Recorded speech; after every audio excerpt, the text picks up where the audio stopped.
जब मियाँ बीवी राजी तो क्या करेगा काजी, जैसी कहावत है। तो हमने मन बना लिया था। तो मुझे मालूम था कि मेरे घर वाले तो रिश्ता लेकर आएंगे नहीं इनके घर पर, तो मैं ही अपना रिश्ता लेकर इनके घर पर गया।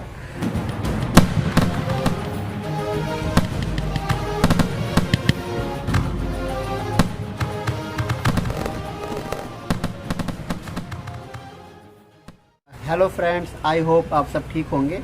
और जैसा कि हमने लास्ट वीडियो में आपको अपनी फ्रेंडशिप के बारे में बताया कि हमारी फ्रेंडशिप कैसी हुई, फिर उसके बाद हमने दूसरे वीडियो में आपको बताया कि मैंने इनको कैसे प्रपोज़ किया, हमारी प्रपोज़ करने की कहानी क्या थी, इनका रिएक्शन क्या था मेरे प्रपोज़ करने में, इनके सवाल क्या थे, मेरे जवाब क्या थे, ये सारी चीज़ें हुई। आखिरकार हम एक पड़ाव पे पहुंच चुके थे और हमने एक दूसरे को पसंद कर लिया था और जीवन साथी बनाने की पूरी बातचीत मन में और दिमाग में बैठ चुकी थी। फिर उसके बाद 2012 में मैं नेपाल चला गया और नेपाल में मुझे फेलोशिप मिली थी, जिसके दौरान मैं वहाँ पे गया था। और उस दौरान हमारी इनसे इंटरनेशनल कॉल होती थी, इनका बिल बहुत बैठता था। तो मैं यहाँ से नहीं करती थी कॉल, क्योंकि यहाँ से बहुत चार्ज लगते थे। 1 मिनट के शायद 10 रुपये या 9 रुपये लगते थे। हाँ, तो प्यार तो महंगा ही होता है। प्यार ऐसा प्यार क्या कि जितनी आमदनी नहीं है उससे ज्यादा बिल ही बैठ जाए। अब जब दिल दिया है तो बिल की क्या चिंता है। जब दे दिया दिल तो क्या देखना बिल। इन्होंने कुछ पैकेज डला रखा था वहाँ से, तो ये खुद ही करते थे। तो मैं वहाँ से करता था, तो मुझे वहाँ पर 3 रुपये पर मिनट पड़ता था नेपाली में, तो वहाँ से काफ़ी सस्ता था। तो वहाँ पर था। फिर उसके बाद एक दिन अचानक मैंने फेसबुक पे अनाउंसमेंट कर दिया कि भाई मैं पिंकी रानी से शादी करने वाला हूँ।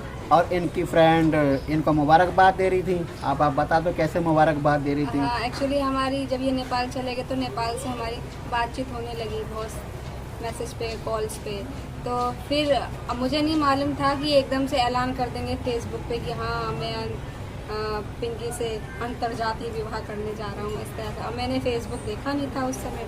तो जैसे ही ऑफिस पहुँची तो ऑफिस पहुँचते ही सबसे पहले सुशीला बोलती कॉन्ग्रेचुलेसन। मैंने कहा क्या हो गया, कॉन्ग्रेचुलेसन बधाइयाँ किस लिए बोले, जो भी बोले जो भी देखे कॉन्ग्रेचुलेसन। तो कह रही है कि मुबारक मुबारक, कब हुआ ऐसा। मैंने कब बताया नहीं, और ऐसा क्यों बोल रहे हैं। फिर उन्होंने बोला कि अपना फेसबुक देखो। तो फेसबुक देखा, फिर इनको मैंने फ़ोन किया। मैंने कहा आपने एकदम से ऐसे ऐलान क्यों कर दिया, अभी घर में किसी को पता नहीं है और आपने इस तरह से ऐलान कर दी। ये तो मतलब ये ठीक नहीं है, मेरे लिए भी ठीक नहीं है, क्योंकि मैंने अपने घर में बताया नहीं है। और मेरा भाई इत्तेफाक से मेरे साथ ही काम करता था, उसको भी पता चल गया। ठीक है, साले को हार्ट अटैक तो नहीं हुआ ना। नहीं वो स्माइल कर रहा था, बस ये है कि सपोर्ट में था वो।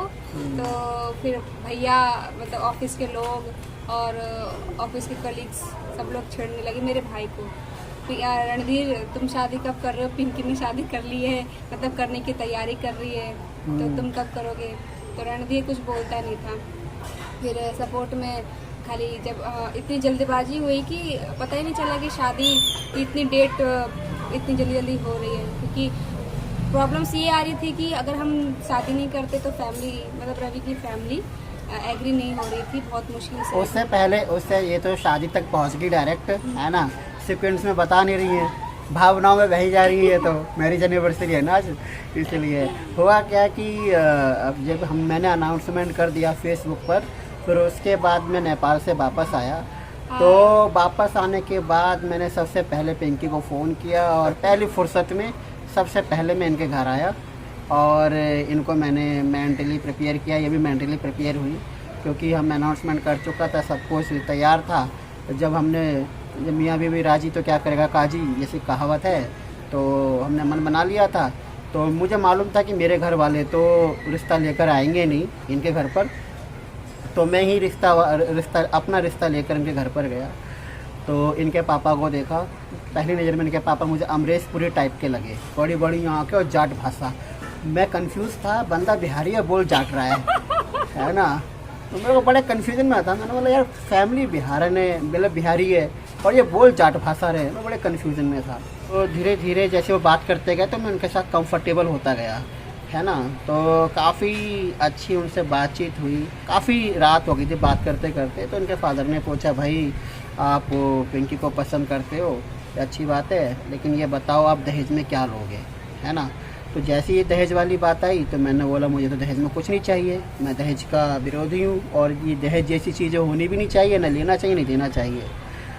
तो उनके फादर को शायद मेरी ये बात पसंद आई, तो मैंने बोला मुझे सिर्फ पिंकी चाहिए और कुछ नहीं चाहिए, है ना। लेकिन उससे पहले जैसे मैंने क्लियर कर चुकी थी कि हाँ मेरे पैर में दिक्कत है, तो उससे पहले भी मेरे पापा ने सबसे फर्स्ट टाइम में जब ये मिले थे तो यही पहली बात रखी थी इनके सामने कि मेरी बेटी को इस तरह की प्रॉब्लम है। कहीं अगर मान लो तुम बाद में परेशान करो, ये करो वो करो, तो वही मुझसे बर्दाश्त नहीं होगा। उन्होंने भी यही बात बोली थी। तो फिर जो रिएक्शन, जो इनका रिप्लाई मेरे साथ था वही रिप्लाई मेरे पापा के साथ था, तो उनको ये चीज़ अच्छी लगी। तो और मज़े की बात क्या हुई कि रात काफ़ी हो गई, तो भाई इन्होंने ऑफ़र किया कि रवि यहीं रुक जाओ, अब इतनी रात में कहाँ जाओगे, है ना। बदरपुर से विकासपुरी जाना था। तो मैं पहला ऐसा लड़का होऊंगा, या और भी होंगे, मैं अपने आप को अभी पहला मान रहा हूँ कि रिश्ते की बात करने लड़का गया और पहली रात रुका और साले के साथ ही सुला दिया। बहुत गर्मी का सीज़न था, खाना पीना खिलाया, अच्छे से बातचीत हुई। फैमिली में कुछ लोग नाराज़ थे, लेकिन चलो कोई नहीं, वक्त के साथ साथ सब नाराज़गी दूर हो जाती है ना। तो इस तरह से मैंने अपनी शादी की बात की। फिर मैं अपने घर में गया, अपने घर में मैंने बताया कि मैं इस तरह से पिंकी को पसंद करता हूँ। तो जैसे मेरे बाप को पता चला कि मेरे पिताजी को पता चला, सॉरी बाप बोल दिया मैंने, जैसे मैंने अपने पिताजी को बताया तो पिताजी शॉक थे, है ना। तो उनको जो पहला वाला किस्सा था, जो झारखंड वाला, उनको सब पता था। तो उनको लग रहा था यार ये तो 12वां लड़कियाँ प्यार लड़कियों से मोहब्बत करता है, शादी का रिश्ता लेके घर में आ जाए, शादी के बारे में बात करने लगता है, होगा उनका ऐसा रिएक्शन, है ना। तो मैंने पिंकी के बारे में बताया, फिर पूछने लगे पिंकी कौन है, क्या है, ऐसे ही उनकी पुरानी सोच है ना। तो कहाँ की लड़की है, किस कास्ट की है, क्या करती है। मैंने बताया भाई लड़की दलित है, पासवान है, बिहार से है। तो मतलब ये समझ लो हाई वोल्टेज का करंट उनके पूरे तन बदन में दौड़ने लगा। मेरी मम्मी हमेशा से शुरू से मेरे साइड रही हैं। हाँ, उनके अंदर भी कुछ रूढ़िवादी सोच है ना। तो लेकिन फिर भी उन्होंने थोड़ा सा सपोर्ट किया मेरे लिए। लेकिन होता है ना कि जब बहुत सारे रिश्तेदार होते हैं तो 10 प्रकार की बातें करते हैं, तो उसका शिकार मेरी मम्मी भी हुई। तो मेरे भाई थे, हाँ ना, मेरी भाभी थी, और उन्होंने होता है ना कि भाई मैं मतलब गैर राज्य से, मतलब एक होता है ना हम यूपी में, उत्तर प्रदेश से, है ना, हम अदर कास्ट होता है ना। तो सबकी राय मशवरा लेना कि यार रवि ने ऐसी लड़की पसंद करी है, तो वो था 10 मुँह 10 बातें। तो ज़्यादातर लोगों ने डिनाई ही किया कि इस तरह का रिलेशनशिप नहीं होना चाहिए। तो मतलब सब ने ही मना किया। लास्ट में मैंने अपने परिवार को क्लियर कर दिया, बोल दिया, मैंने बोला नो इफ़ नो बट, अगर मैं शादी करूँगा तो पिंकी से ही करूँगा और किसी से नहीं करूँगा। फिर उसके बाद जब उन्होंने मेरा फ़ैसला जान लिया, फिर उसके बाद बेमन से तैयार हो गए, है ना। क्योंकि बेमन से तैयार होने का एक रीज़न ये भी था कि जब घर में एक लड़का है, मेरी साइकी यही कहती है कि घर में जब इकलौते ये लड़के हैं तो उनको यही लग रहा था कि अगर कर रहा है शादी तो चलो करने दो, अकेला लड़का है, अगर कुछ ऊंच नीच हो गई या फिर इसने कुछ कर लिया या अलग हो गया तो इनसिक्योरिटी आई जाती है एज अ पेरेंट्स। इस वजह से वो एग्री भी हो गए थे। इनके फादर हमारे यहाँ आए थे तिलक के लिए। जब तिलक के लिए आए तो मैंने एक बात अपनी फैमिली में नहीं बताई थी कि पिंकी के पैर में प्रॉब्लम है ना। तो जब इनके पापा आए, इनके पापा एकदम साफ मन के हैं, जो बोलते हैं मुँह पे बोलते हैं, उनकी ये खासियत है। तो जब पापा से बात होने लगी तिलक वाले दिन, तो उनके पापा ने बोला कि भाई मेरी बेटी के पैर में पोलियो है, क्या आपको रवि ने ये बात बताई है। और भाई ये बोलते ही मेरे पापा ऊपर बैठे हुए थे, खाना खा रहे थे उनके साथ, सीढ़ियों से धड़ धड़ उतर के नीचे आए और सीधे भाषा में बोले, देख ले भाई तेरी बीबी के पैर में, तेरी होने वाली बीबी के पैर में पोलियो है। इस तरह की लैंग्वेज में बोले, जैसे कि पता नहीं क्या पहाड़ टूट गया हो। तो मम्मी को भी शौक लगा, तो बहुत सारी चीज़ें थी, है ना, होने लगी। तो मैंने बोला देखो, मैं पिंकी को क्या है, पिंकी की क्या दिक्कत है क्या नहीं है, उसमें भली भांति परिचित हूँ, मैं जानता हूँ। मेरा फैसला और पिंकी का फैसला अटल है कि हम शादी करेंगे, एक दूसरे से करेंगे, ठीक है। फिर उसके बाद तो भाई बहुत ड्रामा हुआ। हाँ, फिर भी हम अड़े रहे, मैं भी अड़ा रहा और हमने फैसला कर लिया था कि हम शादी करेंगे। मैंने अपने परिवार में बोल दिया था कि अगर मानते तो ठीक है, अगर नहीं मानोगे तो हम दोनों कोर्ट मैरिज कर लेंगे। और इनके फादर भी तैयार हो गए थे, इन्होंने बोला ठीक है। सबसे पहला प्रस्ताव मेरे पापा ने ही रखा था कि शादी वादी की जब बात चल रही थी, तिलक की भी बात चलने से पहले रिश्ता जब शुरुआत हो रहा था, तो मेरे पापा ने यही कहा था कि ये जो ताम झाम ना करते हुए हम कोर्ट मैरिज ही कर लेते हैं। आपके फैमिली के कुछ लोग आ जाए, हमारी फैमिली के कुछ लोग आ जाए, इससे क्या होगा, खर्चा बच जाएगा, अननेसेसरी जो खर्चा है वो नहीं होगा, और बाकी जो बच्चों के नाम पे वो पैसे दे देंगे। लेकिन फिर भी होता है कि हाँ, कुछ लोगों की मानसिकता मतलब यूपी में, उत्तर प्रदेश में एक साइकी है ना, जब तक लड़का घोड़े पे ना चढ़े, रथ पे ना चढ़े और शोरगुल ना हो, ड्रम ना बजे, ढोलक ना बजे, गीत ना गवे, तब तक शादी का माहौल नहीं लगता है। तो भाई मैं अपने घर में इकलौता लड़का था, तो मेरी मम्मी के, मेरे बाप के अरमान थे तो नगाड़ा बजाना था, है ना।